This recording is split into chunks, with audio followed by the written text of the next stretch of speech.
This is the Grappler Ride podcast, episode 20. Mark Cocker.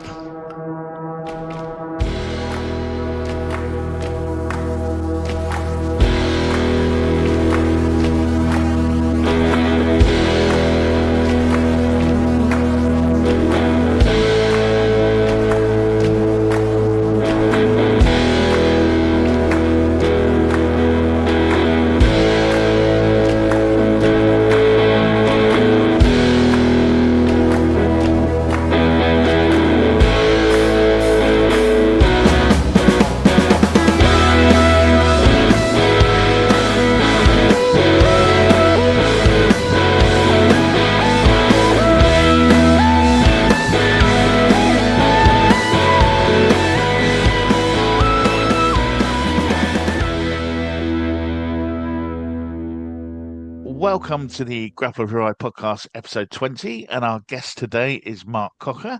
He is a former multi-time British and English freestyle wrestling champion, competing for England and Great Britain for 15 years. He's also a first dan black belt in judo, a first dan black belt in Ju-Jitsu, and is the British Wrestling Senior Squad head coach. So welcome to the show today, Mark. Thank you for joining us. Oh, thanks for inviting me, Brett.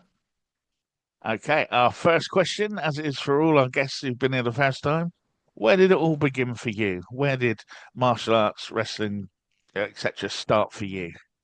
Yeah, a long time ago. So I'm nearly 43 now. So probably my first interest in kind of martial arts, like a lot of people, it was, sat with my dad watching films in the 80s, probably, Van Damme, Steven Seagal, all those kind of action films, and that kind of sparked an interest. I also probably, in terms of combat sports, um, I used to one of my earliest memories with my dad was just watching boxing. I'm still a massive boxing fan. Mhm. I go watching the boxing. I was at the Joshua Dubois fight a few months ago in Wembley, and I've just probably some of my fondest memories with my dad was Saturday night watching the boxing, Eubank, Ben, so on and so forth. So my dad was kind of massively into boxing, etc., combat sports, and that's how I got into it. In terms of actually getting involved in sport, it was something. I was desperate to do it. I was reflecting on this the other day actually, because a couple of years ago, I've got three children, two boys and a girl, and a couple of years ago, my then 11-year-old son, who'd started at secondary school, walked in, and he said, "Dad," and he said, "You used to do a bit of wrestling, didn't you?" And I was like, yeah, I've done a bit, yeah. Never shown a massive interest before. And I think he'd been watching a few things, and I think he got to secondary school, and some of his friends had been watching the UFC, and he'd probably been playing on the game on his Xbox, and he'd noticed that, when you're building your fighter on the UFC game in Xbox, wrestling's one of these disciplines, and it kind of Yeah, sparked his interest. And I'd always, as a dad, I'd always been really conscious that no one had ever kind of pushed me to do combat sports, even though I had an interest. I'd only ever done it because I really wanted to. It was something I was interested in. And all the way through it, I'd never really had anyone really pushing me or, living vicariously through me. My dad yeah, wasn't like that. And I was always really conscious that I didn't want my kids feeling that they had to do something because I'd done it. So I'd never really, although I'd tried them a couple of times, my son was very much into football, etc. But you can imagine my eyes shone, and my ears pricked up as soon as he mentioned wrestling, and I was like, oh, would you fancy doing a bit?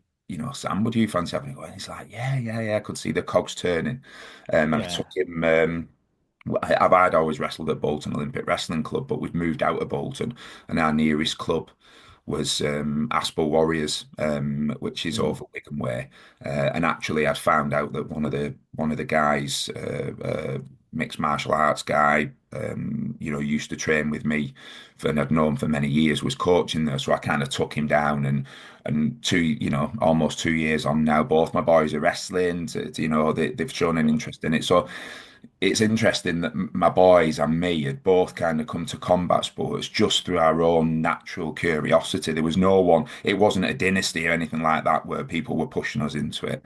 So probably, yeah, when I was, maybe as old as young as I can remember, from 7, 8, I was watching boxing. 9, 10, I'd cottoned on. There was a lad in my class at primary school, and I'd just listened to him, and I'd heard that he'd been doing some martial arts. He'd been doing Ju-Jitsu, which at the time I kind of before I'd kind of thought it was traditional Ju-Jitsu, but as I'd Yeah. found out later on, it was actually a style of Ju-Jitsu that had evolved from a guy called Trevor Roberts, who himself had been a British wrestling champion, senior wrestling champion in his past, done a lot of judo, done a lot of sambo. Hmm. So although it was marketed as a kind of traditional jiu-jitsu, it really wasn't. It was probably true mixed martial arts in a way. It had lots of wrestling in it, had lots of judo in it, so on and so forth. Yeah. And I was desperate when I'd heard this lad that was doing this kind of martial art. He wasn't one of my close friends, but I invited. I said, "Oh, come round to my house." And I think at the time it was probably a Master System. We are playing on a Sega Master System, and he didn't have one. And I was like, "Oh, if you come round to my house, we can play on this Master System that I got." And as soon as I got him, to my house, it was like, no, forget the master. Show us what do you do what do you do at the club? What do you show us this, show us that? And he showed me about 2 or 3 moves through 2, 3 techniques, and then that was it. Then for the next 2, 3 weeks, I was kicking cushions in the living room. I was doing all kinds of stuff, and I was just pleading with my dad, really pleading with my dad. Can you take me, to a club? Now my dad was old school, had his own business, worked often, didn't come in till 8, 9 o'clock at night.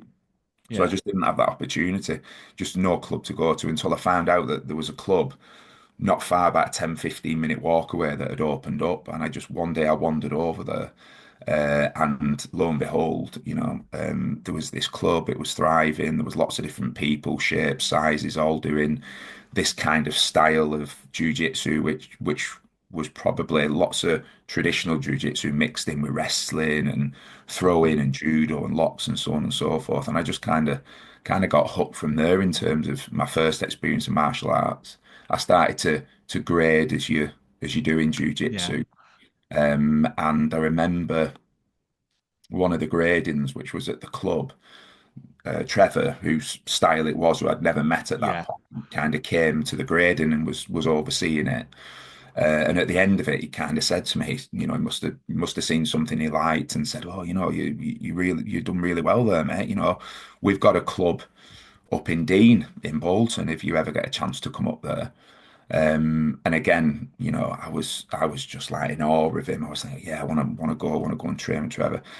Um, and managed to find a lift to get up there one day and walked into for the first time at what was a purpose built. So this my initial club was just in some kind of a little little Church hall, hall sort of yeah, a thing little or something. church hall Yeah. kind of thing. So, Walked yeah. into it. I always remember it. It was indeed weirdly, it was 2 minute walk from what would be my home for the next 30 odd years, still going now Bolton Wrestling Club. I didn't realize at the time, literally 2 minutes, but it was I remember going to this club, and there was all you could smell when you walked to the club was car paint, was aerosol paint. Because there was a body shop, so there was a car body shop with all different kind of cars being sprayed, and it absolutely stunk. And then above the body shop, there was this place which I think it was named at the time Venom Gym, and it Yeah. was it was the first purpose-built kind of martial arts gym I'd ever walked into. There was a great big weights room on the left. There was a massive matted area on the right. There was a little that kind of entrance. There was some changing rooms, and it was a bit kind of spit and sawdust, but it was just a fantastic place to go into. And I just remember walking in thinking, wow, oh my God, look at this place. This is just made for martial arts.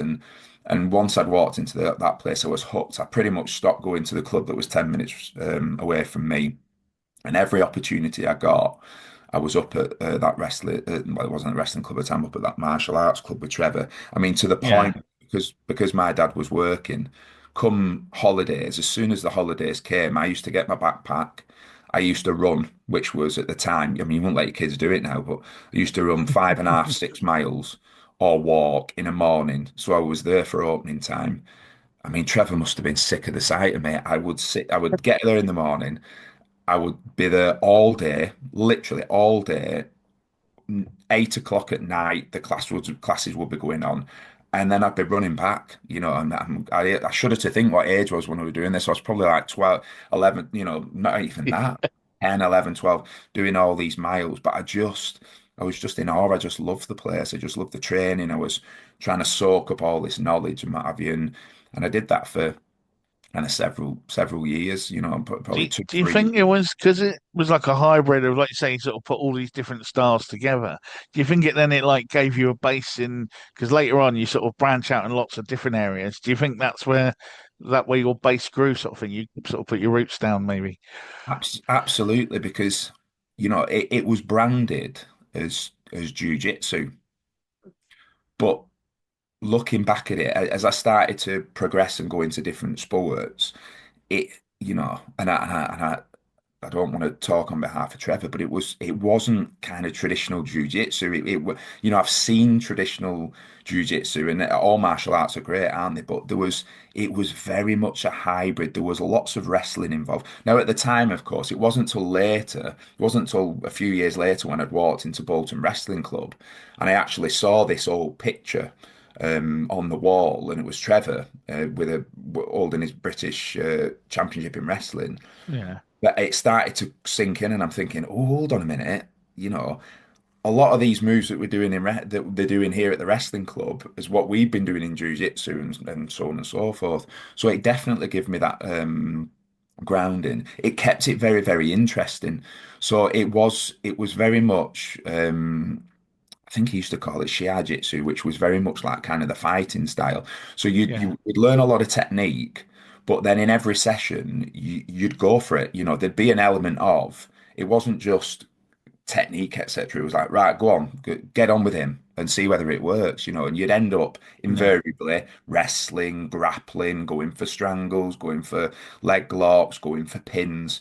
So it was very much like that kind of hybrid style. And I think, yeah, that's what really kept me interested. It really kept me interested. And probably, about 2 years, 3 years into training with Trevor, we got introduced to this new style. I remember that he came in and he said, "Oh, um, there's a guy, I think it was a guy called Martin Clark, who was down in the south at Kent area, and he said, 'Oh, how do we all fancy going to a sambo competition?'" And I thought he'd said sumo. And I'm thinking, whoa, I'm thinking, what? And he said, no, no, no, no, no, not sumo, it's sambo. And he started to explain to me that sambo is this Russian martial art, and it's a kind of hybrid with wrestling and judo and locks and so on and so forth. So we started I remember he got us some sambo jackets and we got kitted up, and he said, we started to train a bit. And he said, come on, we'll go down to Sittingbourne, I think it was, in Kent, and we'll have a go at this sambo. So never done it before. We all, ends up going out to Sittingbourne. I mean, I'm still a very young kid at this point. I'm still like 10, 11, 11-ish yeah, year old. Went down there, did this competition, and we all walked away having won. So there was me, there was Trevor's son, Brendan. I think there was another lad called Gareth, and we all went into this competition, walked away with these British championships, and we're thinking, wow. Next thing, it's we get an invitation. Do you want to go and wrestle Sambo in a world championships? And you can imagine, I'm like, I've only been doing it 5 minutes. I'm thinking, what the hell? But this has absolutely captured my imagination. And Trevor had said, look, we can do this, but obviously we're going to have to be self-funded. yeah, And I was in. I'd spoke to my dad. I was absolutely in. I wanted to do it. My heart was on it. And I turned to my dad and said, Dad, I can't remember, probably a few hundred quid, can we do? yeah, My dad's like, nope, not got money for that, lad. We're not doing that. And I'm like, oh my God. And I was just absolutely desperate to go that I wrote as a kid, I think I was about 11-year-old, I wrote to every man and his dog, Marks and Spencer's, every shop I could find, everywhere, Reebok, everywhere that I could. Can you help me out? Can you donate anything? And of course, no one would give me any money. But what they did was that they sent, the odd pair of trainers. They say, "Oh, I've got these a pair of trainers. Here's some kit. Here's this." And I ended up with this situation where I had a room full of stuff. So I thought, right, well, that's no good. I'm going to have to somehow kind of monetize it. So what I did is I bought an old kind of raffle ticket book, and I yeah, just about walking the streets. I just walked. I did it. I must have done. a 5, 6 mile radius of every house near my house, knocking on the door. I managed to print off a thing. This is who I am. This is what I'm raising money for. And it probably took me about 5, 6 weeks of knocking on doors. 10 or 11 year old. Do you want to buy a raffle ticket? Can you help me? Blah, blah, blah. And after that, I was counting, I was getting like 10p's here, 50p's there. I was counting. And I remember getting to the stage where I thought, oh my God, I've actually got the money. And I remember going to Trevor saying, I've got this money, we can go, we can go. And we did, we went it was at the base of the Pyrenees Mountains, a place called Saint-Jean-de-Luz. I was about 11 year old. It was one of the best, it was one of the earliest journeys that I'd done trips, one of the best trips in my life. I'm probably romanticizing it now, but it was, from what I can remember, it was a battered old white transit van that Trevor had hired. There was me, there was Trevor, his son, lad called Gareth, and me. We drove from Bolton to the base of the Pyrenees Mountains in this battered old transit van. Again, I might be romanticizing, but from what I can remember, I think we only had one tape, and I'm pretty sure it was stuck in the machine, so it was on loop. So the radio. There's always one stuck in a machine. Yeah. Yeah. And it was Meatloaf, Bat Out of Hell, right? I'm not a So bad one. so it's a good one. So it's the entire album. Now you can imagine it took us nigh on 2 days to get down there. We must have listened to that over. So by the time I come back, I knew The absolutely worst. every lyric to every song. So that like became the soundtrack to my childhood. This Bow Wow. Childhood, yeah. It was unbelievable. We drove to the base of the Pyrenees. You can imagine that, I just remember after what seemed like weeks and weeks, it wasn't, it was probably a day and a half of traveling. I Mm. remember saying, we're here. We opened the doors because we often had to stop and open the doors with this transit van because it stunk of fuel. Open the doors, and I just remember stepping out and literally looking up, and the Pyrenees Mountains were in front of me. We're in Basque country, Saint Jean de Luz, which is Basque country, and it's like, right, come on, boom, we've got to go and make weight. And that was my first ever. At 11 years old, it was my first exposure to Brilliant. it was a That's world championship, an international competition, and it was just mesmerizing. And if I wasn't hooked, already at 11 years old, stood at the base of Pyrenees Mountains, meeting all these different people, Georgians, what an Russians, different experience. languages. Yeah. Oh God, it was just unbelievable. And that's kind of, Trevor got me hooked. I was absolutely hooked for life. And we came back, and what happened next was, I think the gym that where Trevor was, something happened anyway, and the gym had to close. I don't know whether it was something went on. The gym had to Yeah. close. I don't think there was a formal agreement between the people who owned the building and Trevor, so it was just all on word. It closed, it moved, but in the meantime, Trevor, and this is the kind of guy Trevor was. Trevor had said to me, "Look, we're going to have to close the gym. We're going to get it going again." He said, "There's a gym just across the road." He said, "I used to train there as a kid, wrestling." He said, "If you walk into that gym, if you can find a guy called John Rigby," he said, "he'll be an old guy now. He'll be in his late 70s, 80s." He said, "Go in there, tell him Trevor sent you." So no problem. I managed to find this gym, which was Bolton Olympic Wrestling Club, and I remember found out the session times. There was a guy weirdly, there was a guy who lived around the corner from me who both his kids wrestled, and he'd offered to take me up there. And I walked in, and lo and behold, I found John Rigby. He was, late 70s, early 80s at the time, and I introduced myself, and he put his arm around me and said, "If Trevor sent you, brilliant. I used to train Trevor." And at that point, I'm probably 11-year old. I'd been to Sambo championships. I'd, got gradings in Jiu-Jitsu, and I thought I was absolutely, mustard. I thought it was the bee's knees.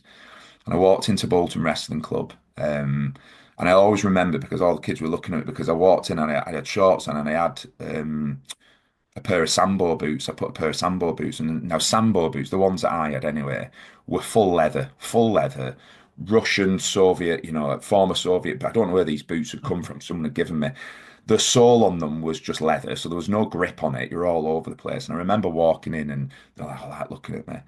And that moment, I walked into Bolton Wrestling Club and stepped on the mat. There was a lad there at the time who'd been a multiple junior champion, a lad called Paul McGuffey, and he dominated everything. Had but I learned something. And do you know, is it the Matrix where they talk about, do you want to take the blue pill or do you want to take the Oh, the red? red pill. Yeah. Yeah. That was my red pill moment. So I walked in there being cocksure, thinking brilliant, and I had a good thing. And it was like I stepped on that mat and I did all right with a couple of them. I was fine with a couple, and I remember stepping on with Paul, and he absolutely threw me all over the place, like I was a baby, and it was like I'd taken the red pill. And it's like for me, once I'd taken the red pill, I could never go back. Some people were like, some people would walk away at that point and think, oh, let's just pretend that hasn't happened and let's carry on Yeah. in. But I was just absolutely, I was amazed that I could just be that another person could manipulate another person's body and throw them around and dominate them in such a way that you were effective like a baby. And I was just like, I need to learn that. I need to learn that. I need to learn how to be able to do that. And that was essentially how I ended up in wrestling. I walked into that Bolton Wrestling Club, and the biggest things when I walked in, I remember the smell of the place. I remember meeting John Rigby for the first time, who was Trevor's Yeah. old coach. Um, and I remember as you walk into Bolton Wrestling Club, it's the same now, it's been done up a bit, but as you walk into the wrestling room, at the far side of the room, there's a roll of honor. So there's three boards.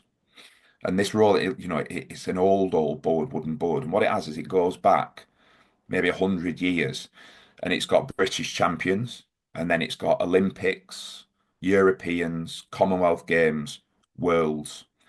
And if you win a British title, your name's on that board. So it's going back, 100 years. If you win a British Yeah. title, it goes on. If you compete at a European or a World or an Olympic or a Commonwealth Games, your name's on. And I remember walking over, seeing this long list of names, and it was a real rich history of names. And then it kind of got to you had like your Brian Aspin, who'd been a European silver medalist and had been a world champion as a schoolboy, and you had I think the last entries on there were the Rigbys. So there was Shane Rigby and Darren Rigby and Paul Morris. And then there was this big gap. There was nothing. There was no like kind of, for 10, 15 years, there was no other names on this board. And I was like, well, why is there no other names on this board? And they said, well, for one reason or another, we'd not had anyone who'd actually got the name on that board. And I remember looking, and after that first session, and I was battered, I'd been battered and bruised. I remember looking at that board just thinking, I've got to get my name on that board. I've got to get my name on that board as many times as I can. And fast forward now, every time I walk in on a Sunday, because I still coach there, I Yeah. always have a sneaky glance because my name's on that board in multiple places. So that's kind of where it all started for me. Yeah. So how was it then? As I say, you've gone in then. You're a junior at the moment, obviously.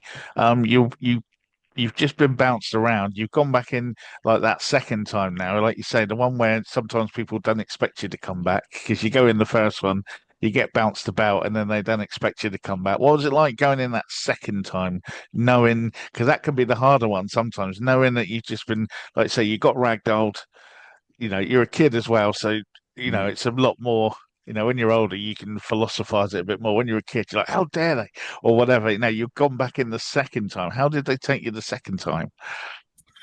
Well, do you know what? They're all really welcoming. I've always found the wrestling community, and it is a community to be really welcoming. So it's a dichotomy, really. It's weird because you're walking into a place where at some point in the session there's going to be an element of your adversaries. You're against each other, but for the biggest chunk of the session, you're actually teammates and you're helping each other. And I think what everyone realized, particularly in a sport like wrestling, and this is something I always push, is that wrestling, particularly in this country, is fairly small, isn't it? It's fairly small, and although it's an individual sport, it's a team sport because you can't become a good wrestler on your own. You have to have people around you. So it's a weird one because it was very welcoming, but also you're kind of in competition with those people as well. I remember walking in for the second time. I wasn't scared. I wasn't worried. I was more kind of just massively intrigued by. I remember going away thinking, and it was a very long list. I was listing in my head, what are all the things that I've been caught with? And there was too many to list because I didn't even know what I've been caught with. But Yeah. I remember fixating on it and thinking, I need to start to break this down now and just get one thing that I can understand and then work on that and then do it and do it and do it. So I remember going in the second time, and I used to pretty when I first met John Rigby, he'd said to me, if you come in early, I'll give you an I work with you, I'll give you an extra session. So I think Oh, pretty cool. much from the beginning, I always used to walk in before anyone else had got there. And I'd got a relationship with John because he coached Trevor. And looking back on it now, and it was almost kind of magical. You had this guy who was in his late 70s, 80s. I turn up, there'd be me and him on the mat, and he'd be showing me these moves, be demonstrating these moves on me. So there was no one else there. He would be saying, Oh, "Right, Mark, I'm putting my hand on your head, I'm doing this, I'm turning you," and then he'd say, "Have a go on me." And I'm thinking, "Oh, this guy's like, he's nearly 80. I've got to," and he'd be having me turning him. So I'd almost kind of every session I'd have an hour with him beforehand. So and the kids would come in and I just felt really welcome, to be honest with you. that's good. Yeah, I felt really welcomed. But I also knew I was going to be in for it. I always tell my boy because I was late to wrestling, relatively late. I was probably 12 when I got involved in wrestling. Bearing in mind that I'm jumping on the mat with people who've been involved since I was 6, so they could have we had Six or so, yeah. yeah, they had about 6 years on me, and Paul was a little bit older. So because I was a big lad for my age, I ultimately became Paul's training partner, his sparring partner, and he was a few years older than me, so he probably had best part of 8, 9 years on me. So and I say to my boys, in fact, I say to lots of people who are just starting wrestling, it can be it can be soul destroying wrestling when you first get on with it because, like I said, you swallow the red pill, and sometimes you think you've got a mountain to climb that's almost unclimbable, but I don't think I'm exaggerating it. I probably had 3 to 4 years training with Paul, where honestly, I'm not sure I scored a point on him. I'm not sure. I really don't think, in my mind, I don't think I scored a point on him for about 3 to 4 years. I got closer and closer over time, but he was just too much. But I kept going back, kept going back. And there was kind of him there, and then there was everyone else in the session. And what I noticed was I was scoring points on the other people, and then I was eventually beating the other people, but I wasn't necessarily beating Paul. And as it transpired, probably after about 3 or 4 years, I did start to score on Paul, and then we started to have really good ding dongs and wrestles. It Yeah. became very, very close. I think I probably only wrestled him once in a competition. Paul actually, as he became, as lots of wrestlers do, once he got about 17, 18, that transition, which is a cliff point, really, an edge of a cliff point in wrestling, that transition to senior, Paul never really transferred into senior. Probably life took over, different priorities, and Mm. he was a very good junior, but he didn't. And I was just behind him, probably 15, 16, 17. And as he kind of left the sport, I kept going. And I did make that transition. I was absolutely, desperate to keep going because I want my name on that board. Weird, but Yeah. that board, it is a weird, has been an absolute weird motivator for me through my whole career, just to get my name on that board as many times as I could. So yeah, I was always really welcomed. It was a difficult journey, the first few years definitely, but it was almost a bit of a war of attrition. I had the desire, but I didn't have the technical ability or the wherewithal, and I was fighting against clawing back these years that I didn't have, even though I had a good base, in other Yeah. sport, clawing back these years. So I was doing that. I also found it really helpful as well because even though I was wrestling, I still carried on doing bits and bobs of jiu-jitsu, but I also got involved in other sports, so judo. So I got involved in judo. I think, how did I get involved in that? I think there was a link with Trevor because Trevor was obviously involved in judo. I think the cross training. When I said to you that I used to go early and train with John Yeah. Rigby, I always remember one day I got there early to meet with John, and John wasn't there. I don't know what had gone on. And I was there about an hour early. And when I walked in, there was a group of guys on the mat at Bolton Wrestling Club. And these guys, were beasts, absolute beasts. And what they were doing was the very early form of mixed martial arts because there was a guy there with boxing gloves on. there was a couple of guys from a wrestling background, so very good wrestlers. Guy called Shane Rigby. There was a guy called Darren Moronis. I don't know whether you recognise these names, but these were all people who went to Japan with Roy Wood and as part Well, of the yeah, state. Yeah, yeah. A guy called Chile, who went over to Japan with them.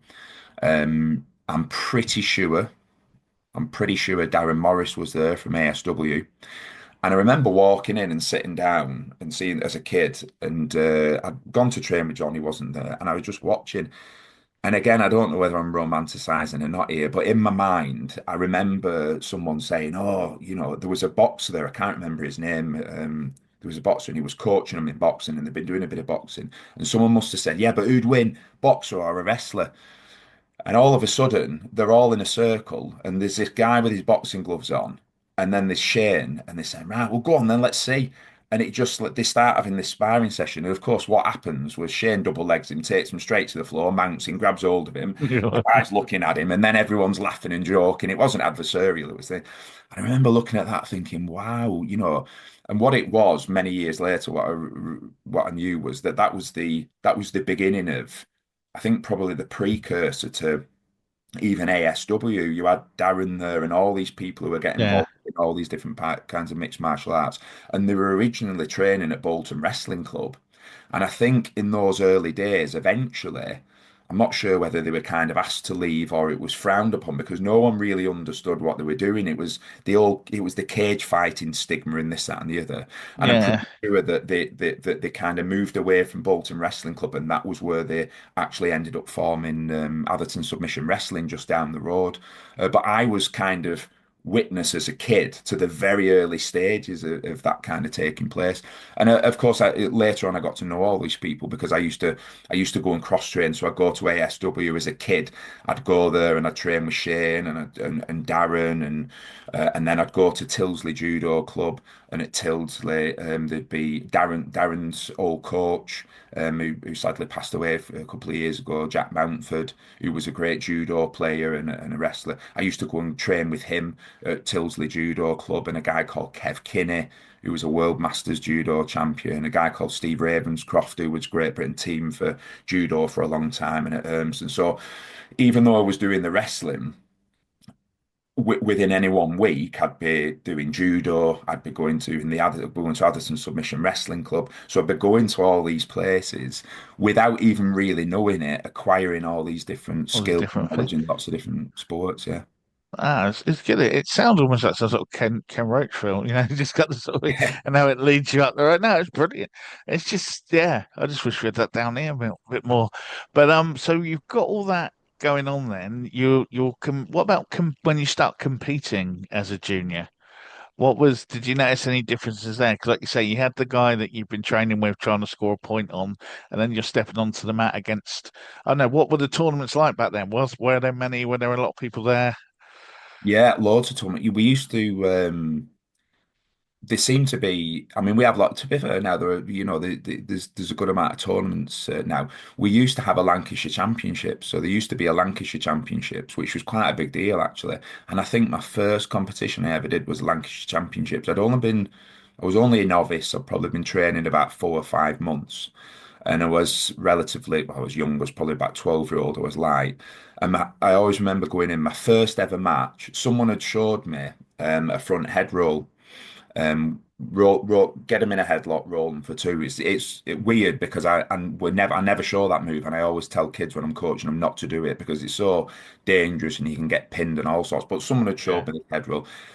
Actually, if you do it correctly, it can be quite effective. And luckily, someone had showed me effective. And I remember um, I was with Paul actually, who was a bit heavier than me, and Paul had said, "Oh, lad, you've got first round. He's good." And I'm going, "How good is he? How good is he?" He says, "Oh, he's British champion. He's been British champion years." And I'm thinking, "Oh, my lad called Paul Stridgen." And I ended up becoming really good friends with Paul Stridgen. And it's ironic because Paul Stridgen wrestled at the Commonwealth Games in 2002 at, I think it was about 60 kilos, 50 odd kilos, 60 kilos.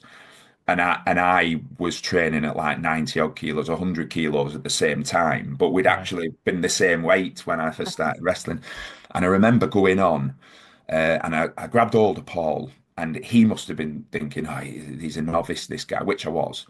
and he was definitely going easy on me.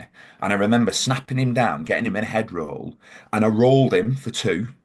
And I thought, oh my God. And then I rolled him for another two. So within 15 seconds, I'm 4-0 up against this British champion.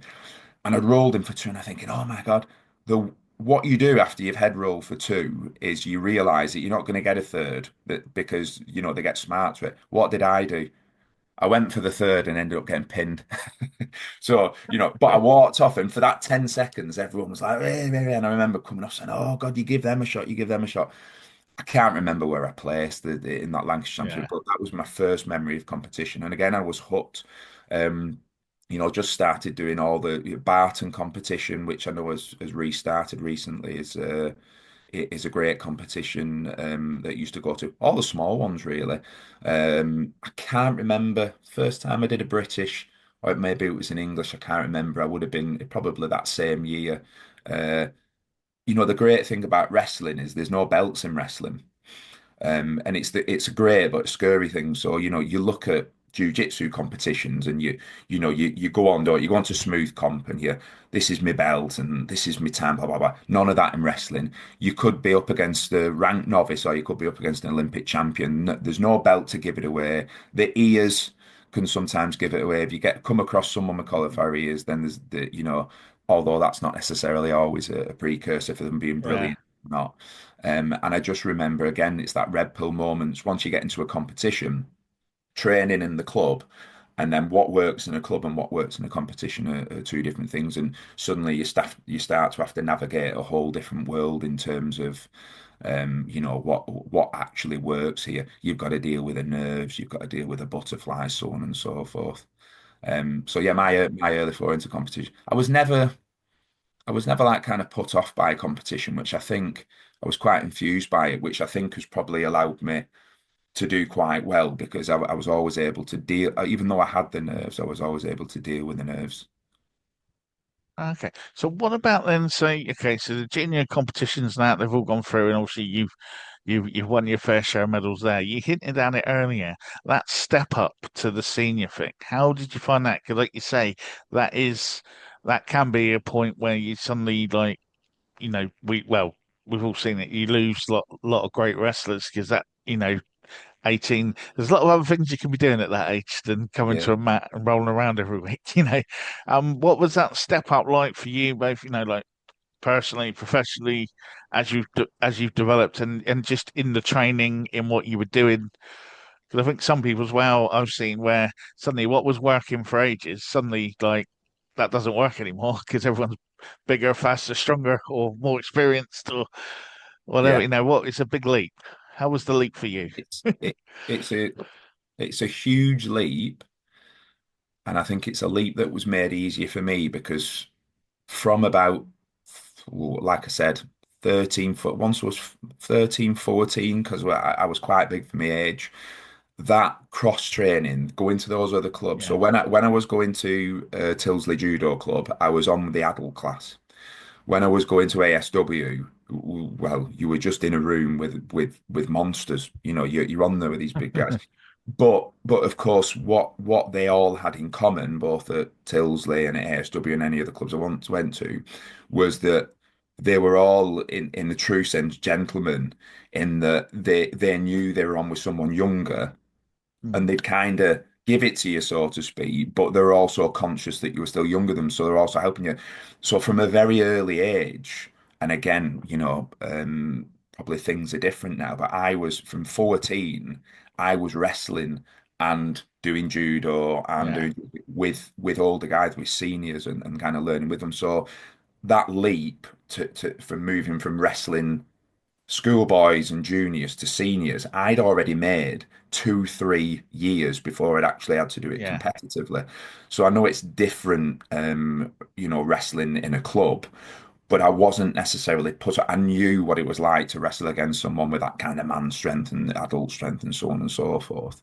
I'd won British titles as a junior, and then again, I don't think you can do this anymore, but at 16, back then, you were able to wrestle in senior competitions. So I think you had to have a signature from your parents. So if your parents agreed to it, you could wrestle. And I remember I was 16 and naively, or not naively, I said, right, I'm going to go and do the British. I'm going to wrestle the British at 16 and we're going to do it. Now, bearing in mind, 16, I was probably, 16, yeah, maybe 16, 17 when did my first one. I was about 91 kilos at that stage, so I was a big lad.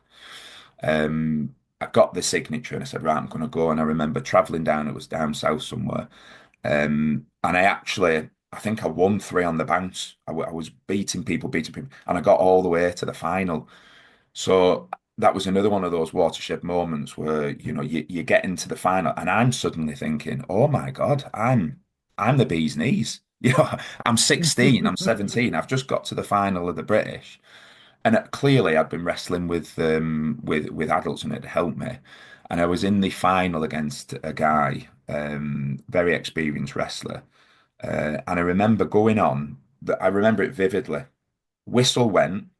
I put my hands on this guy. We probably moved around for about 15 seconds. Something happened. I couldn't tell you what it was that happened. I just remember seeing the floor, seeing the crowd, seeing the ceiling, on my back, looking up at the ceiling, and then boom, pinned. I couldn't tell you what happened. I never inquired, but it just ended like that. And that was the moment again. That was the take the red pill moment where you just realize there's levels and levels and levels and levels and levels. So even though I'd done quite well, and that had been a great boost, it had been a catalyst because I'd suddenly at 16 I was invited to go and train on the senior squad. Again, you don't really get much of that anymore, but as a 16 I was training with the seniors. I kind of very quickly was able to make that transition. It was the foundations for that transition had been going on for years, training with the seniors and cross training at various places. But that jump, that giant leap into that senior competition and doing quite well up until a certain point meant that I was very quickly assimilated into that senior competition and that senior squad. I'd been for obviously my coach from an early age was Tony Morris. So a guy called Tony Morris, whose son had wrestled and coached me as well, Paul Morris, and he'd been my kind of junior coach all the way through. And I'd been to a world championship. I went to a world cadet championships with Tony, so I got some very good experience internationally.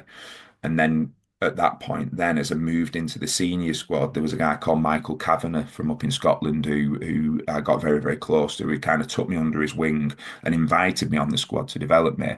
And suddenly at 16, I'm surrounded by all these kind of, you know, different wrestlers, different shapes, different body sizes, people who had medalled in major competitions, Commonwealth Games, people like John Rennie, Amarjit Singh, younger guys as well who were coming up with me. So that transition kind of happened fairly organically for me. So it almost happened, you know, very, very quickly, but had been going on for quite a long time. Okay, then. So what about then? So you're in the squad, you're training, you're comfortable, you're starting now. You hint that just now that the your country is calling you. You're getting England, you're getting Great Britain sort of calling you towards the team now. You're heading international again, another step up. What happened? How did it go? Uh, yeah, so even I was on that senior squad, but of course internationally, I was still under 18s then and going into Hmm. under 20s Esquires. So I was fortunate that I was able to compete internationally at different tournaments. I remember again another big moment for me. I was selected. It was an under 20s tournament, and I went. There was me. There was a fantastic wrestler called Jet Singh. Pretty sure, although I'm pretty sure that GT Kuna, who is a guy who went on to do great things in Kabaddi, had gone with us as well. And we'd all gone over to it was in Cyprus. It was the Mediterranean Open, so there was people from all over the place who were competing. And I think at the time I was probably about 18. It was an under 20s, so it was a full-on international. It was a true international. And I remember going out there thinking, right, there's a step up again here. It's an age group. I've been training with the seniors. You question yourself sometimes, don't you? Am I actually any good? Am I that good? Yeah. Remember going into that The tournament. old imposter syndrome thing, isn't it? Yeah, Yeah. yeah, the imposter syndrome. Yeah, I remember going into that tournament, and I think I fought a guy from Israel. I definitely fought a couple of Spaniards. I fought a guy from Greece. And anyway, I won that tournament. I won that tournament, and that was a massive moment for me. That was like, wow, I've actually gone. I've wrestled true international. I've wrestled people from different countries, different experience, good guys, and I've actually won the I am, I'm not an imposter. I can do this. Yeah. Even though I was still at an under 20, so it gave me that belief, and I embarked on that journey in terms of believing that I could do it. And then from there, we kind of come into the chapter of the Manchester Commonwealth Games 2002. So around 2000, probably earlier than that, the games were awarded in Manchester, and of course, a certain level of funding came with that, home games. And I was looking back now, I was fortunate that as a home games, that funding that came in meant that there was quite a lot of, relatively speaking for wrestling, quite a lot of opportunities that came Yeah. out. There was a squad that was formed. There was obviously high competition for places. There was a certain amount of funding that allowed us to go to lots of different competitions and camps all over this place. And we went to lots of international competitions. And as a kid from Bolton, just outside Manchester, I was fixated on getting to that Commonwealth Games. I think at the time when the documentary Catch the Hold Not Yeah. Take, I was a About the was same. Yeah, that was yeah 2002, wasn't it? Yeah. that was 2002. I was at University of Manchester. I was studying for a degree. I was training. I'd probably focus more on wrestling at this stage because of the Commonwealth Games. I was training at Manchester Yeah. White Club, and I was training at Bolton as well. And I was also training at the academy. We'd had some coaches brought over.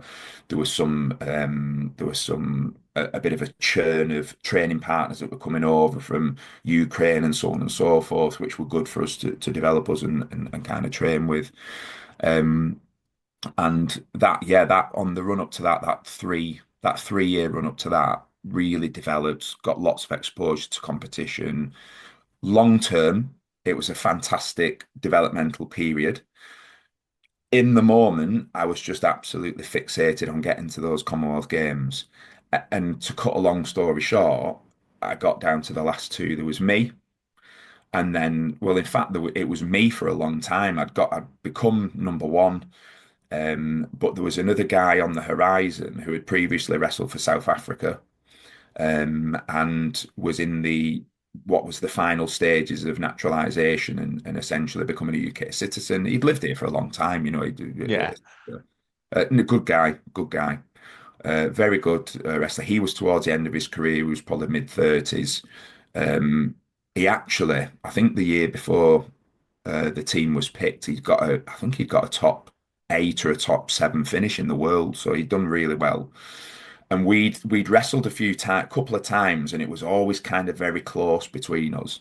But there was always this question mark around whether he would actually, in time, get his Get naturalization. this. Yeah. So yeah, um, I went off to. I think he had a knee injury. Actually, we were meant to have a wrestle off, but he injured his knee, and they had to put it back. And in the meantime, I'd already been booked to go and wrestle in the World University Championships in Canada. So I'd gone over to Canada, Hmm. had this fantastic training camp, trained with Daniel Igale, Olympic champion. Alireza Dibia was there. I witnessed a great match between those two. That was in training. That was a behind closed doors. Good. Olympic champion versus Olympic champion. Alireza Dibia was lighter than Daniel Igale. And I remember sitting mat side watching these two Olympic champions wrestle each other. It was mesmerizing. Had this great Canada Cup wrestling tournament. Went to the World Universities. Had a decent finish there. Come top 10 in the world at the World Universities. But I think it was against the guy who actually won in the end when I wrestled the Iranian. I took a knee to the face. It was accident. And at the time, I hadn't seen what had happened. You can actually see it, but you can probably see it there. I've still got the scar. Took a Yeah. knee to the face, blood all over the place. And I remember this American came over and he said, "Oh, I've got this stuff. It'll make that knit together dead quick." And he put something on my face. I mean, you talk about health and safety. I didn't know what you were doing. Stuck something on my face. I felt it knit together, and I carried on wrestling. I probably had another couple of wrestles from them. Um, it wasn't until a couple of days later that my cheek had swollen. It was all infected, and I remember Andrew Hutchinson. It was who I was stopping with at the time in Canada. Said we're going to have to take you to the out of hours. It had been stitched. They unstitched it. They said you're going to have that X-rayed, and I'd actually fractured my orbital. So, unbeknown to me, I'd wrestled a couple of matches with a fractured orbital. That wasn't great timing. That meant that I was sidelined for weeks and weeks and weeks. So and of course the pressures of this team has to be selected, etc. Yeah. I managed to just about heal and do as much as I could around it. Got to the wrestle off. Had two very close matches with Johan, and after dedicating 4 years, absolutely doing everything I could, gone abroad, managed to come back from this injury, lost to Johan, and my dream of kind of competing at Manchester 2002 had gone. He was selected, um, and I was absolutely gutted. At the time I was a young lad. I'd even got tickets for my family, to come and watch. Um, and I kind of had to pick myself up. I was still part of the squad. I still went to every squad training session. I went in the bit. I used to. I remember driving in, and I was the training partner for Johan and for Amajit. We were gonna anyway. I was absolutely gutted. I watched. I actually participated because I was in the back bit as a training partner, and I think it was someone from the Solomon Islands or something. One of the athletes come running over and said, "I've not got a coach. Can you do me corner?" And I ended up actually doing the corner in in one of these matches for some guy from the Solomon Islands. So I had a little bit of a involvement, but I was absolutely gutted. And what made it even worse was, I was only a young kid then at the time, but what made it even worse was a few months after, or whenever it was, I think it was Kuala Lumpur 2008, wrestling wasn't picked. So at 2006 it would have been. 2002 wrestling was the next games. I then remember getting notification that wrestling wasn't in it, and I was looking at it thinking, "Oh my God, I've just missed out on that. I come that close, like literally inches to that one. I just missed out on that one. It's not in the next one." I remember thinking it's going to be 8 years. It's going to be Because eight that was years. about the point, wasn't there, when the campaign come, because the Olympics were thinking about dropping it, weren't they, as well at the same time? Yeah, I think the campaign was about the same time then, yeah. yeah. That rumbled on for years. Weirdly, later Yeah, on, I wrestled in a tournament. Fast forward in many years, then yeah.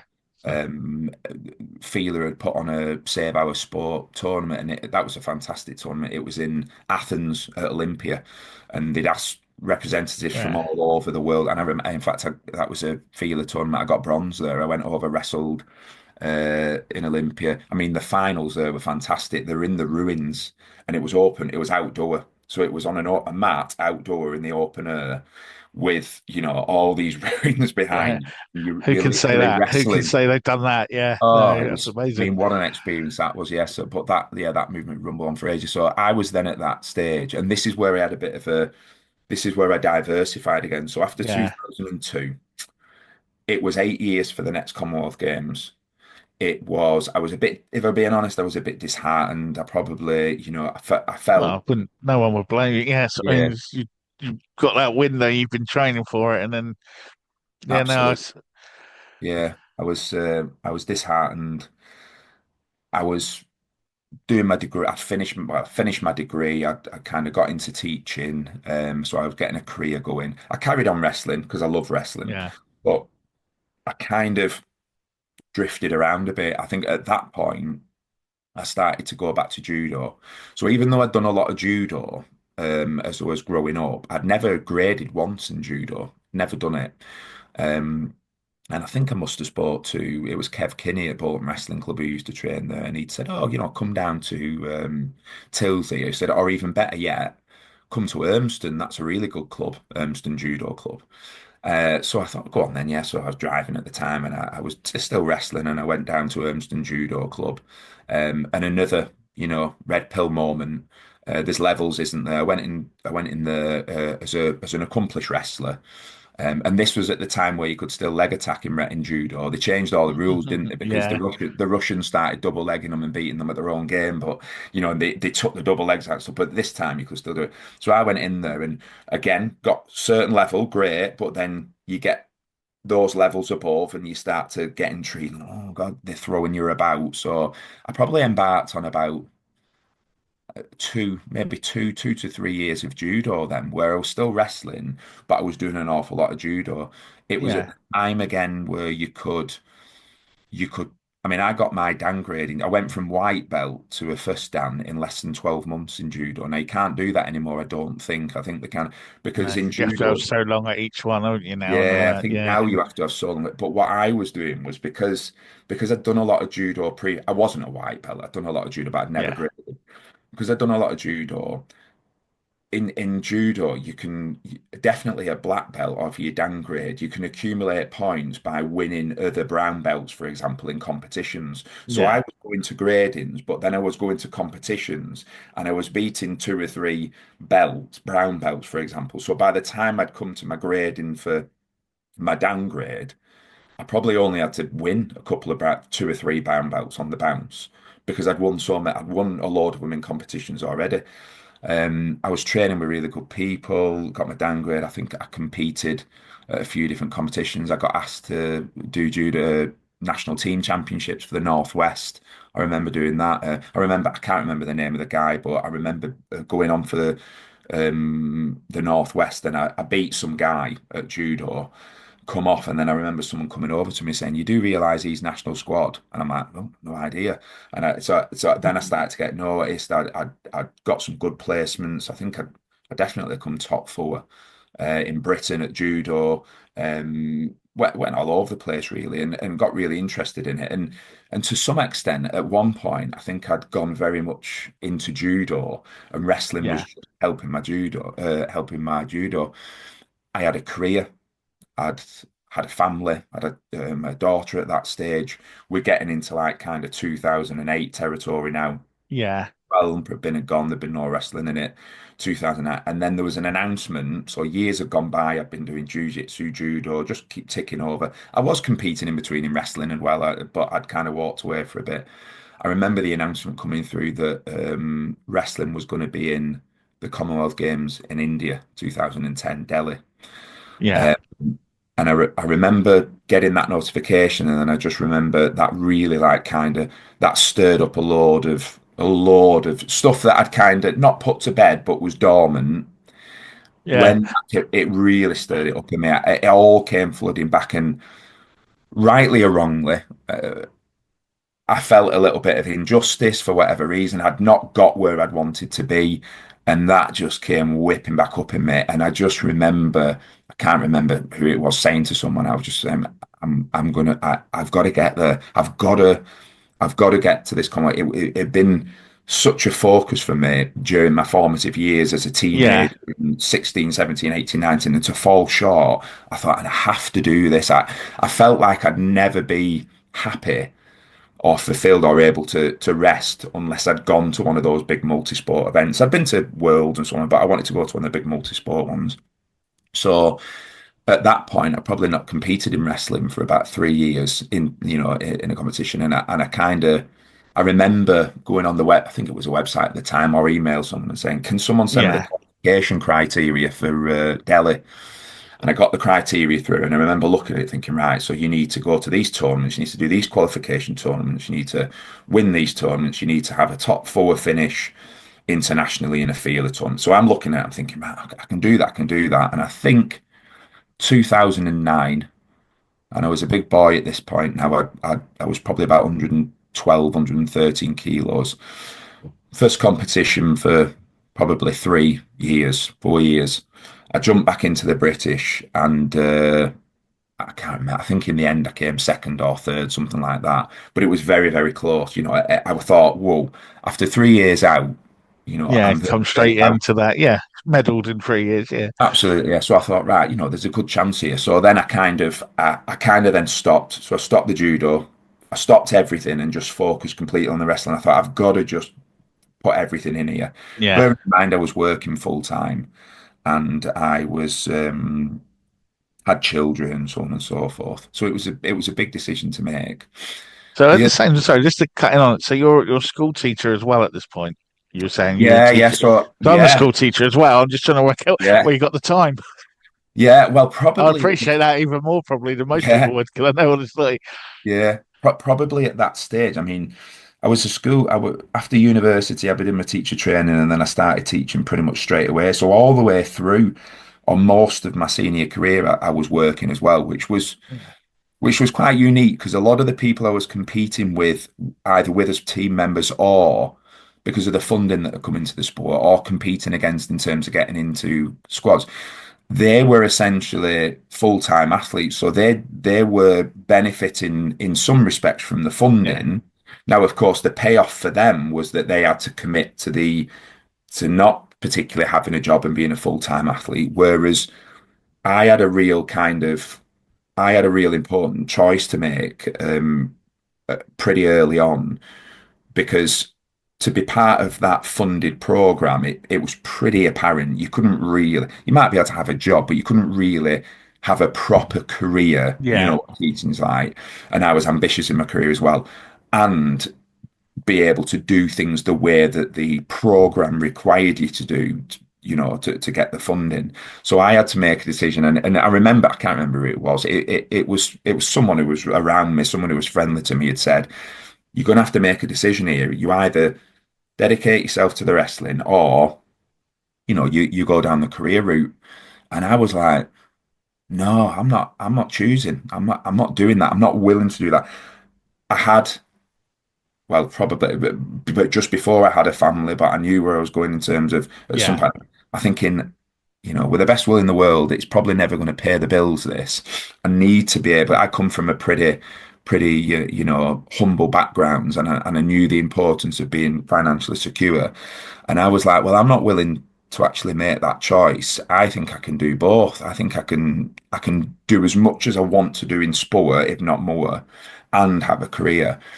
And in some ways, that choice that I made, I think possibly played against me in some ways because I wasn't jumping into a program with other athletes. Yeah. So the politics of it, you mean, sort of thing? Yeah, Yeah.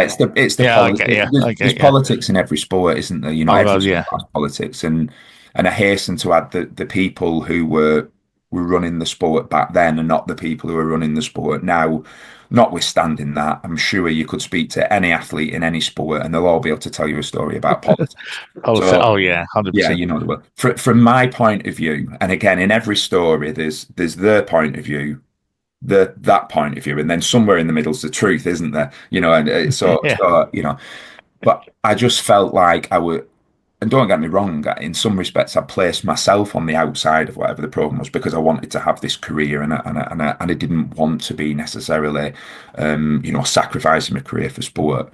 I got into this situation where by the time I'd come back in 2009, I'd not been on the scene for a number of years. My choice, no one else's fault, my Yeah. choice. And whether it was true or not, I felt like I was a little bit on the outside trying to break in. And that's probably that, yeah, yeah, and that's Yeah. probably understandable because I was coming from the outside trying to break in. Um, and I'd made it very, very clear to everyone at the time in the sport that I want to be considered. I'm going to try and qualify for the Commonwealth Games for England, so on and so forth. And I thought if I train hard, turn up to the competitions, and tick off that selection criteria and win, crucially, you become undeniable. You have to be selected because you could become undeniable. And I suppose over that, 3, 4 year cycle on the run up to the Commonwealth Games, you know, I methodically, because that's the way I think, trained hard, made sure I went to every squad, even though I wasn't necessarily one of the funded, made sure I went to Mm. every squad, make sure I did every qualification competition, make sure I wrestle to the best of my ability. On the run up to selection, I was a little bit frustrated because I didn't feel that I was getting the same opportunities to meet the criteria as some of the people. So, for example, you had to get a top four placing in a proper feeler competition. Yeah, But the only way you can get to a feeler competition is by national governing bodies selecting you to go. And I was not being selected to go because there was someone else at my weight who was being selected to go, which was fine. I didn't have a problem with that person being selected to go, but I needed to be selected to go again to be able to meet that criteria.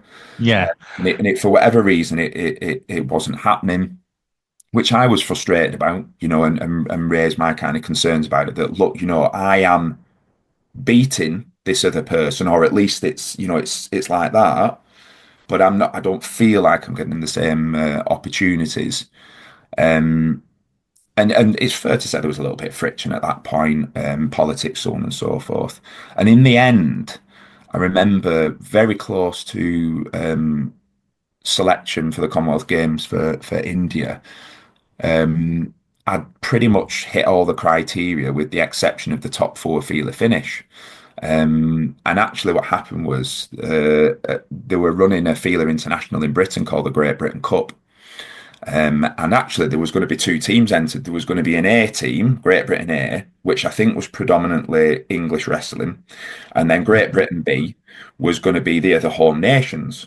And at the time, I wasn't selected for Great Britain A to go, even though I felt I should have been, but I wasn't. But I was able to. It probably wasn't a loophole. I was able to be selected for B because actually, weirdly, at the time, again, linked through the judo, Alan Jones, who was coaching the Welsh wrestling, said, "Well, you can come and wrestle for B. Yeah, We'll pick you. You can come and wrestle for B." So I was like, "Whoa, definitely," because this is now on home soil because I've not been able to get a chance to go abroad. yeah, On home soil, it's a feeler tournament. I'm able to do it, and I remember going in, looking at my draw, and I think first round was Uzbekistan. Second round was Latvia. And I remember looking, and again, you should never doubt it, but thinking, oh, Uzbekistan, Latvia, Uzbekistan in particular. And I just thought, well, fortune favours the brave. And I actually, I was so fired up for that tournament. I beat Uzbekistan. They used to have a final clinch. If it was a draw at the end of the thing, they used to like toss a coin and then it clinched. The worst position to be in was defending the leg. I don't know if you remember, but you used to grab a leg and then so they'd flick a coin if it was 0-0, and then whoever won would grab the leg and then they'd start wrestling and from then start from there. Yeah, no, I do remember starting. that. Now you Yeah, yeah. say it. Yeah, So I remember it was 0-0 with this, or it was a draw with this Uzbekistan guy. Who was trying to qualify for the Olympics at one point, I think. 0-0, and they flicked the coin, and he won. And I thought, oh my God. So he grabs hold of my leg. And I just remember thinking when as soon as that referee's whistle goes, cross face and pull them elbows. And I probably never defended as hard in my life. And I actually managed to break this. So I break the hold and then I get the point. So I won that first round. So I'm thinking, oh my God.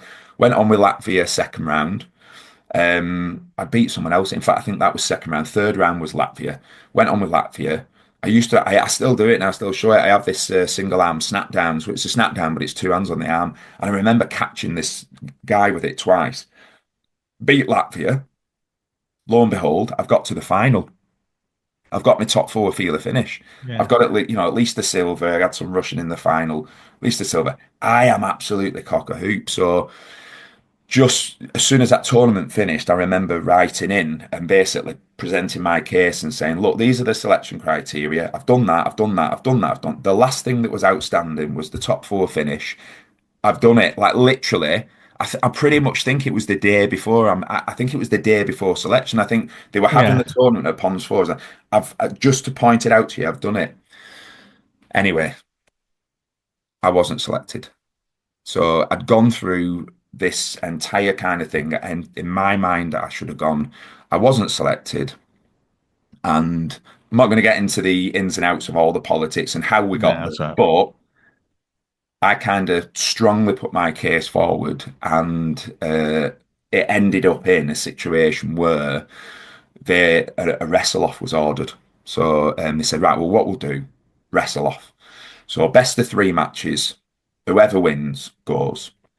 And you know, my opponent, who they picked, who I never had any personal problems with him at all whatsoever. We had some feisty matches, don't get me wrong, and it kind of swung to and fro with me and him. And he went on afterwards, you know, to win a bronze at a subsequent Commonwealth Games and what have you.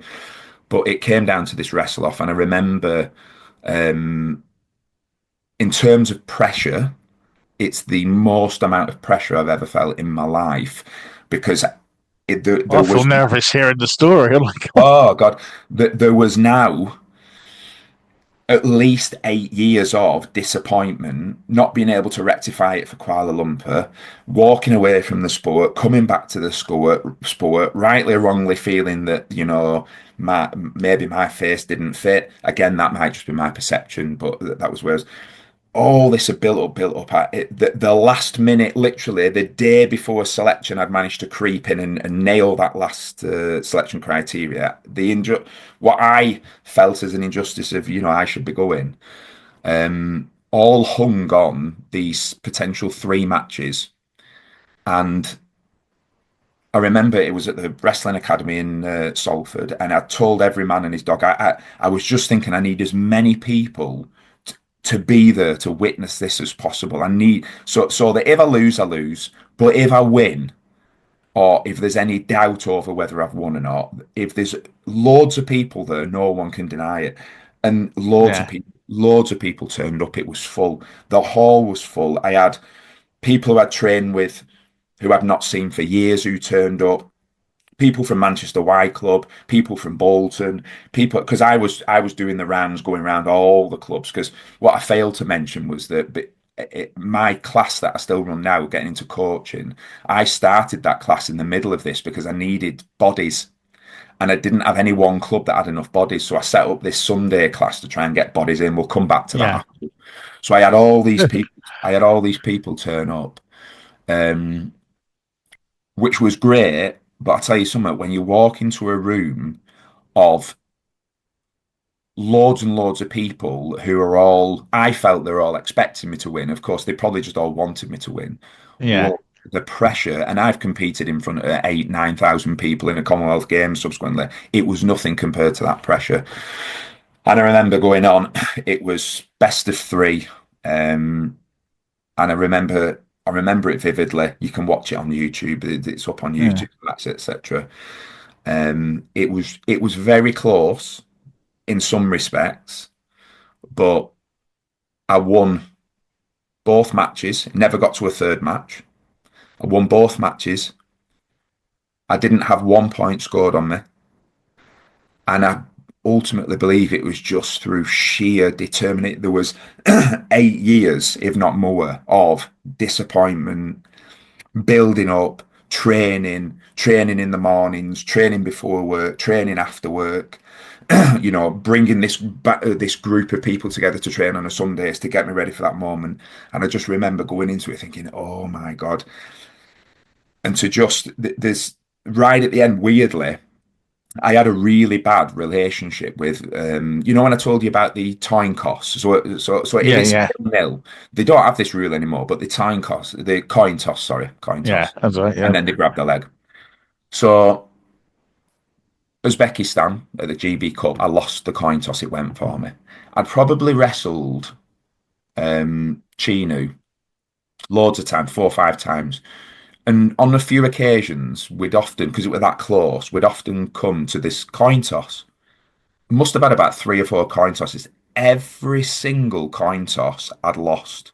So, and every time I'd lost the coin toss, I'd then go on to lose that period or lose that match. yeah, I'd also won him several times, so it was very equal. You know, he'd yeah, beat him. I won the first match. Again, no points scored against me. So I'm going into the second match thinking I just need to win it.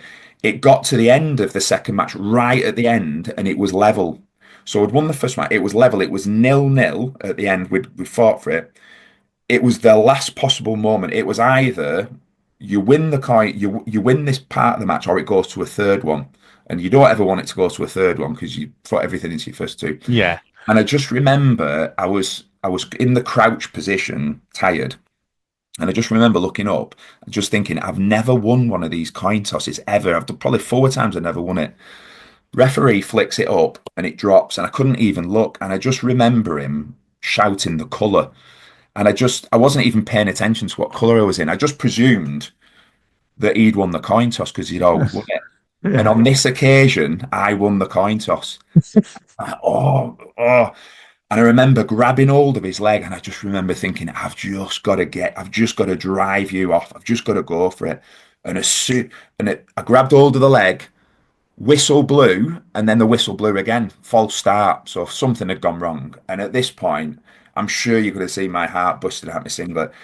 We got back into that position. I remember grabbing hold of the leg, whistle went, and I drove like my life depended on it, and I just drove and lifted and dumped him to the mat. And in that moment I was like, oh my god. And that's there's a picture that whenever anyone talks about it, there's a picture of me just running with my arms up in the air away from him, and it's just that like kind of 8 years of pressure just relieving from my head. And it was like that moment that, yeah, you've done it. You've actually got Yeah. and that is, even though I've went on to wrestle in the Commonwealth Games and win more British Championships and so on and so forth, the best moment of my career was in that hall after 8 years of pressure to just boom go for it. Weirdly, people always ask me what's the best moment of your career. It wasn't even in a competition. It was a wrestle off, a closed door wrestle off with a handful of people, No, that I can see meant that. so And you much. you and you proved a point that you were trying to make the whole time. No, I totally get that, sir. I totally Absolutely. get that. Absolutely. Oh, well, I feel like I've done it Defining myself now. moment. There's a film in this, isn't there? There's a film in it. Yeah. Oh, there is. There is. So if you need someone to write your book for you. Yeah.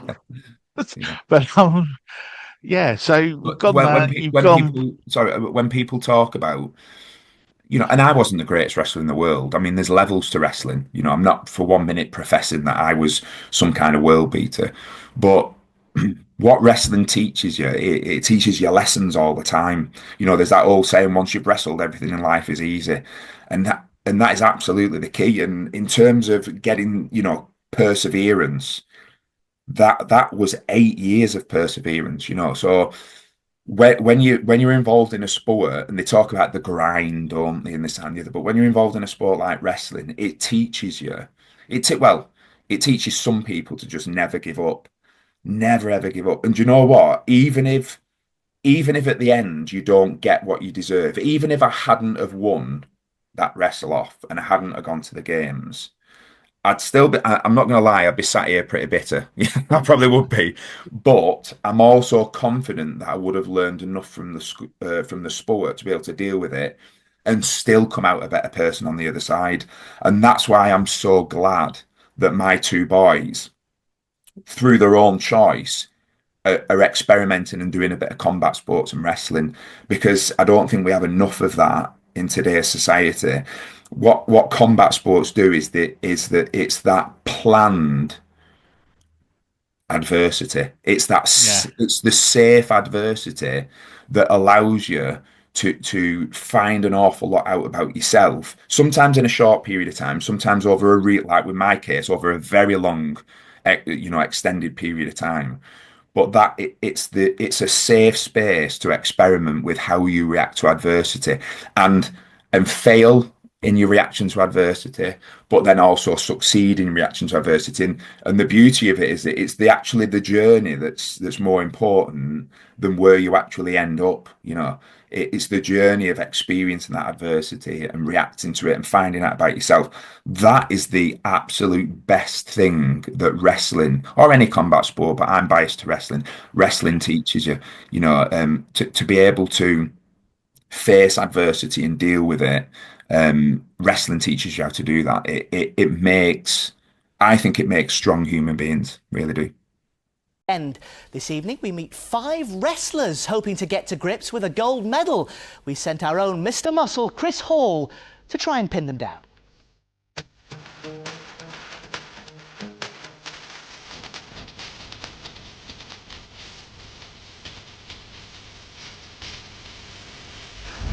Well, the sport of wrestling dates back to the ancient Egyptians, but in modern times, 2 northwest towns have become masters of the mat. I'm from Bolton. I'm from Wigan. From Bolton. From Wigan. Bolton. Of England's 9 freestyle wrestlers heading to Delhi, 5 are from those 2 towns alone. Wrestling's a very hard sport, and I think the northwest, northerners have got like true grit. They can stick it. A lot of people walk into a wrestling club, can't hack it and walk off, but there's something about the northwest and people from the northwest, I think, that that true grit that makes them stick at it and keep training hard. Are people surprised though when you speak to them and you say what you do? Yeah, they obviously expect me to be a lot bigger and like a lot more manly or whatever, but you have to explain it's a lot more like judo and not how they think it is. The most famous Lancastrian wrestler of recent times was the late David Smith, otherwise known as the British Bulldog. I'm Wigan born, Wigan bred, and Wigan built. But the star-spangled slammers of the WWE provide more stigma than inspiration. Because it's not televised that much and there's not that much exposure. It was all like that through school. Like they all started asking me, jiu-jitsu with steel chairs, throw them over the top rope and that. For Wiganers especially, flying out to India today does have a major drawback. A bit disappointed I'm not going to be able to go to Old Trafford and watch the grand final with it being Wigan and St Helens especially. But hopefully we'll have Sky Sports in India. He'll have to twist their arm. Facilities in the athletes' village sound basic, but to wrestlers, sacrifice is nothing new. I had to give up a lot. Like I've got a son at home and a girlfriend, and I've had to kind of leave them for months on end and go and train in Russia to make sure I get to this place. So it'd be massive for me to get a medal and take home to my son and let him see that, and obviously let him take it in school and stuff. So will they grapple to the gold? We could be set for a few wrestlers' nights. Chris Hall, Granada Reports, Manchester. Oh no, 100%, 100%. So how do you feel now then? So you've been through all that, obviously, you've gone on from there and you've carried on competing, and then obviously you're finding yourself as the senior squad head coach of British Wrestling. I mean, the story alone is inspiring enough to I can see why you got it. But what was it like when this opportunity came around? Because, like you say, you've gone through the thing. You've had your moments with the organisation, shall we say, that we've talked about, and now they're saying we'd like you to be head coach. How was that? How did that happen? Well, how it happened, I'll take you back to when I told you about a form that when I started coaching. Yeah. So on the run up to qualification, one of the things I was struggling with was that I was going to various different clubs, but I was struggling to find, because I was big at the time. I was probably about 112, 113 kilos. I was struggling to find big, competent wrestlers who could mimic and give me the sparring that I needed. So what I did was I tapped into all the years of cross training and going to different clubs and different gyms and different disciplines. I tapped into that kind of back into that world. So what I did was, I went back to different clubs. So I started to do a little bit of a tour of different MMA clubs. So I went to club down in Farnworth, I went to clubs in Manchester, back to ASW, so on and so forth, and was kind of for 2 reasons. Number one, I wanted to train with them because those combat athletes are great athletes. What they lack in wrestling technique, they make up for in abundance in terms of fitness and guts. So I knew I was always going to get good workouts by going with them. But what I kind of cottoned onto was that 2 things. Number one, a lot of them would benefit from having some proper wrestling coaching. Yeah, not all of them uniquely, because there's some good coaches out there. But number 2, none of them trained on a Sunday. All right, so they all trained out there, but Sunday was always the day off. So I'm thinking there's a window there. And probably the third thing was I was just stood there looking, thinking, everyone's in their own camps here. Wouldn't them and us all benefit from just coming together and training together, as opposed to being in separate camps? But of course, what for some gyms may have been off-putting was that, what gyms don't want to do, and I understand it, and wrestling's as guilty, is lose athletes from one place to another. So I had to come up with a concept, and I had to very much pull on relationships that I had with the gyms already to say, look, how can we create a kind of place where people from any gym, any affiliation, can come together, can train with each other, can get better at one of the fundamental foundational skills in MMA of wrestling, but can also help me in terms of my wrestling. So I essentially, that's where I started the Sunday wrestle. So the Sunday wrestle every Sunday for the last 13 years. Initially, it was to help me. I've been coaching what are a mixture of elite athletes, both from MMA and from freestyle wrestling, where they all come from their respective clubs. They've all got the blessing from the various coaches. So I work very closely with people from Tom Blackledge's club. We've got people like Andrew Clamp, who've been a Cage Warriors world champion, Ian Davis. I got people from, Scott Askham, who comes training with us regularly. We've had Mark DeKeezy for many years, Ash Roden, people from lots and lots of different. I've also had people from freestyle wrestling, Charlie Bowling, who obviously I'm now coaching with, who won a Commonwealth Games bronze medal, been wrestling with me from a kid. Chris Orban, told you about Chris. Chris now runs Aspel Wrestlers Warriors Wrestling Club, coaches my kids, but he used to train with me when he was doing his MMA. So he used to bring them, Lee Chadwick, used to bring them all together and basically get them almost like an open mat. But we're able to do that because I think, well, I'd like to think, because all those respective coaches, number one, either knew me because I've been in their gyms, or number two, trusted me in terms of my knowledge base, and number three, also knew that I'm not interested in having a team. So even though I coach lots of people from lots of different gyms, and they're all, they're very, very good, none of them wrestle for me. They all wrestle for or fight for their respective gyms and clubs. I'm always conscious that I started it to help me. And then since I've finished wrestling, I've carried on doing it because, like what happens in sport, you form relationships with people and you just don't want to walk away from them because one of the things that's helped me to transition, and to let go of the competitive ego, which all competitors have, and be happy post competition, is moving those efforts into coaching others. So being able to see people like Andy take, Cage Warriors World Championship, I'm absolutely sure that Ian Davis will get there as well. To be able to see people like Scott and Mark compete at the highest level, and I'm not for 1 minute suggesting that is because of me, but I'd like to think that I've contributed a little bit to help those people alongside their respective clubs. So I think I've had a good relationship with lots of different clubs, lots of different coaches, lots of different athletes. So I've got that kind of, as well as my competitive, experience of actually, by the time I'd finished wrestling at 36, 37, I'd got like 10, 11 years of experience of coaching elite athletes, really.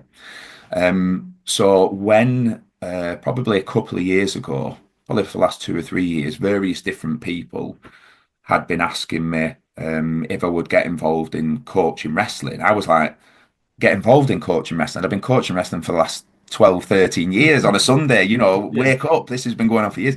Would I get involved in coaching wrestling in kind of the British wrestling setup? I think initially, probably for quite a long period of time, my response to that was, I'm kind of happy doing what I'm doing. One thing we don't have, by the very nature of the way I've set up my class and training session, one thing I don't have is politics. There's no politics in my class on a Sunday because, number one, everyone's from their own clubs. Number two, it's crystal clear, why we get together. It's to make it's to raise the bar for everyone. And I think, I'd had some kind of, politics as well. I wasn't quite sure who was involved in British wrestling because I've been away from it for quite a while. And I'd kind of just kept doing what I was doing.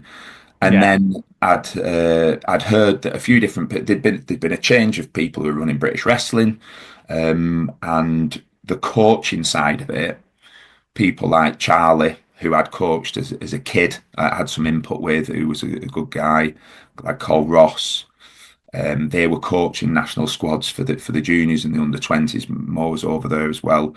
And it just seemed like I was initially asked. Chris Orban was doing the regional squad up here, and these were names that I knew, people that knew me, people that knew, Yeah. my experience and history with the sport, and they were asking me to get involved. So I thought, okay, I've always believed that the knowledge I've got from all these different people over many times is not mine. I don't own it. I have to share it, and that's what I've been doing for 12 years in my own microcosm. And I thought maybe it's time now. Can I help? Can I input a little bit more? And that's probably about a year and a half ago, I started to just attend the squads, helping the national squads, helping Charlie and Ross, and just saying, look, I don't mind helping. Use me as much or as little as you want. That went very well. Very impressed with what they were doing there with the youngsters. And it probably inquisitively, I was just asking questions because I'd always known that to be a senior squad. I'd been on it since I was 16, and I just asked the question, what's going on with the seniors? And I think for whatever reason, after the last Commonwealth Games, where you had the home nation squads, post those Commonwealth Games, there hadn't been any, for whatever reason, I'm not sure what the reason was, they'd not come back together and formed an adult senior national squad, a Great Britain squad.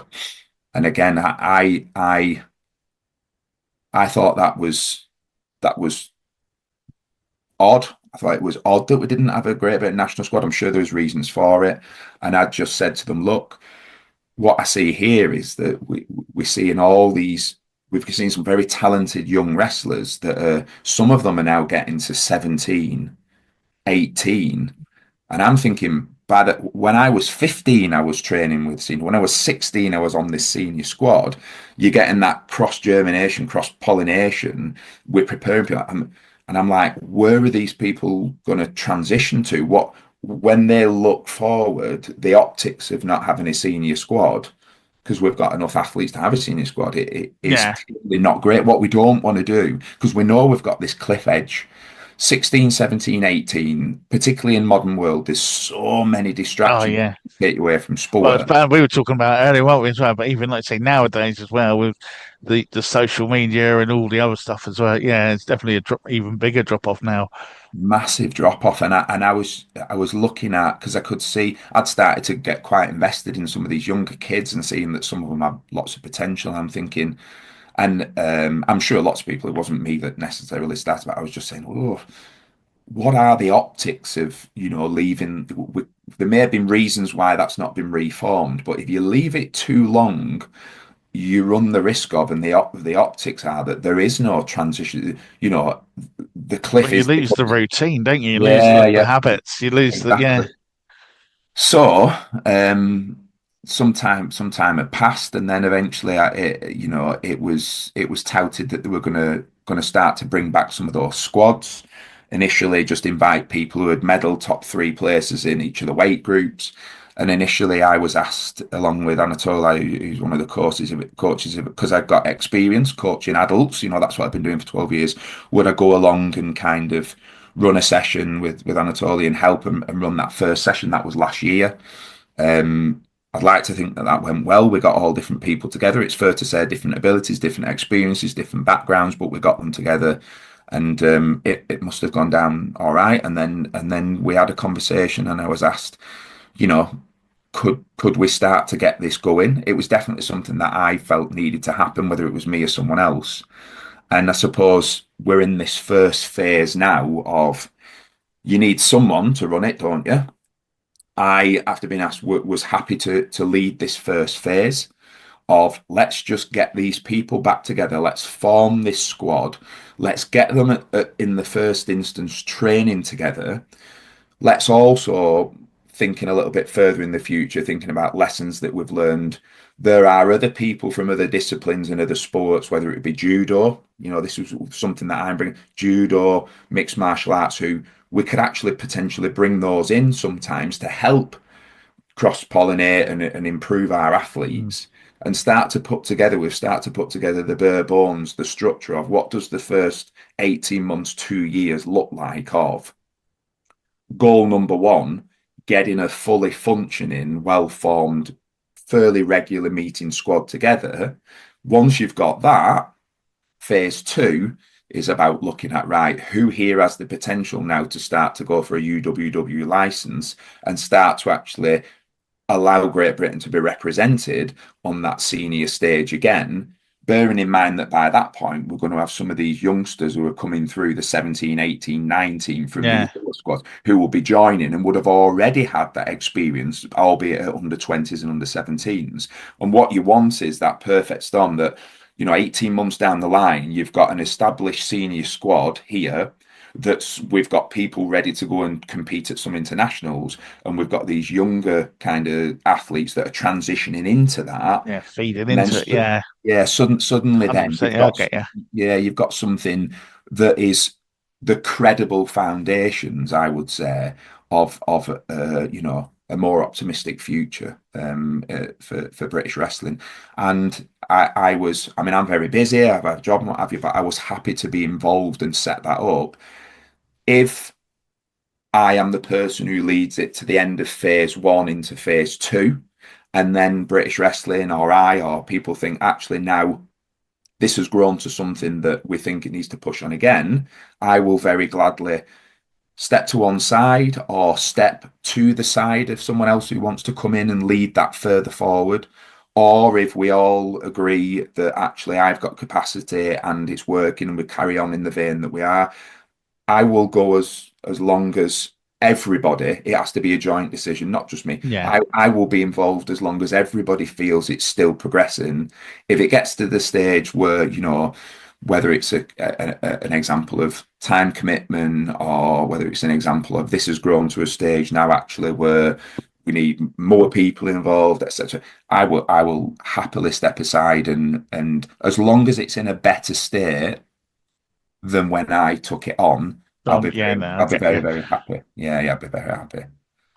So have you got any future goals for yourself, either anything else you want to try or compete in, or that one style you haven't done yet, or just as a coach yourself now? Is there any other future goals that you've sort of set out for yourself? Is there another board that you need to get your name on somewhere or something like that? Yeah, I would love to go to a major tournament as a coach with some of these people that we brought through. I'm fortunate that I've had several people who I've coached that have gone on to be senior British champions, so that's nice to be able to go and coach someone at a major tournament as a coach would be good. I often think about, cause I'm nearly 43 now. I train every day of the week still. I pretty much train in the garage with a load of guys from the village that I live in now. And it's great, I'm so competitive, but just competing with, 5 guys who live in the village on ski ergs and rowing machines and all that kind of stuff, high rock stuff. I've got to admit, sometimes I do think, because I still jump on the mat and wrestle on a Sunday. Yeah. Although I'm in control of the session, I sometimes think, could I go on and could I do something else? I'm fortunate that I've competed in Sambo, Jiu-Jitsu, Brazilian Jiu-Jitsu. I actually, 2018, I got a silver at the ADCC British. I walked into that, I didn't have a clue what the rule set was really. At the end of the match in the final, I had no idea who'd won because I just seemed to be on top of someone for 6 minutes and ended up losing on a decision. I don't know how I'd lost, but anyway, I'm not a massive fan of guard pulling. I've got to admit, I don't like all that guard pulling. I'd rather just get stuck in, and if you beat me, you beat me. But I've done that. I competed in grappling, so on and so forth. So I've probably had my fair share. Every so often, something comes up, and I think, one thing I've not ruled out, whether I'll ever get a chance to do it or not, and whether I'll get the veterans. I've never actually competed in a veterans. I've wrestled beyond the age of 35. But I've sometimes every year, I think it's October time when that World Masters comes up, World Veterans, I do look at it and think, might do, might not. It's just stringing together. I think if I could string together 4 or 5 weeks where I've not got a niggle or an injury, I might convince myself. But at 43, and it's difficult. It's difficult to do that. I know. I'm 48, so I still get the thing. I know what you mean. It starts to go like that. It does. It does. But yeah, do you know what? I talked about it before, but I think the transition into coaching, particularly my transition, because it was it was coaching people who had been helping me previously, and then Yeah. seeing them go on and do really well. You know, you've got people like I said, Andy Clamp, Ian Davis, Mark Scott, Ben Bennett. You know, who've done well in the ADC season. You got silver at the European last year. You see these people who some of them train regularly with me, some of them jump in and out, and then you see them go and compete and you know they'll do something great and then they'll give you I know it sounds but they'll give you a mention and it's a little bit like yeah, to have a little bit of input on someone Yeah, doing absolutely. something great, it almost, I won't say it fills the void of what it was like to compete, but it does help because you get really invested in their stories and their kind Hmm. of character. So I'm happy kind of doing the coaching. You know, and I would love to, you know, it would be great, wouldn't it, to be in the corner of someone who was wrestling at a Worlds or an Olympics and Olympic ultimately final or see, something like that. yeah, yeah, Yeah. and see them do well. And do you know what? I'm not going to mention any particular names because I don't think it's right to put pressure on them. Yeah. But there are some very talented young British wrestlers in the under 17s and under 15s and under 20s coming through at the moment who are doing great things at a very good level. And you look at them, and that's part of the reason why I thought it was really important to get that senior squad going again and wanted to be involved. You just think if you can harness them and make them make that transition, they've got a real chance. They've got a real chance of doing something special, you know. And it would be great to be, even if it's just a little tiny part, a small part of seeing someone like that reach the fruition and the full potential. That would be great to see. I really want to see the people that come after me do much better than I did. Yeah. Okay. Yeah. I agree. That's why I'm still involved. That's my next big goal. If you're looking for something, I want to be involved with hopefully numerous people, but a team that goes way beyond what I ever did. That's my next goal. No, that's a good goal to have. And if anyone who's listening to this or watching this want to get in touch with you, maybe they're someone who's competing and wants to, you know, get more information on it or whatever to do with British wrestling or just training with you themselves, what's the best way for someone to get hold of you? So British Wrestling has just launched something called a coach register. So if you go onto the coach register, you can find affiliated coaches on there. In terms of the class that I run at Bolton is called Takedown and Grappling Northwest.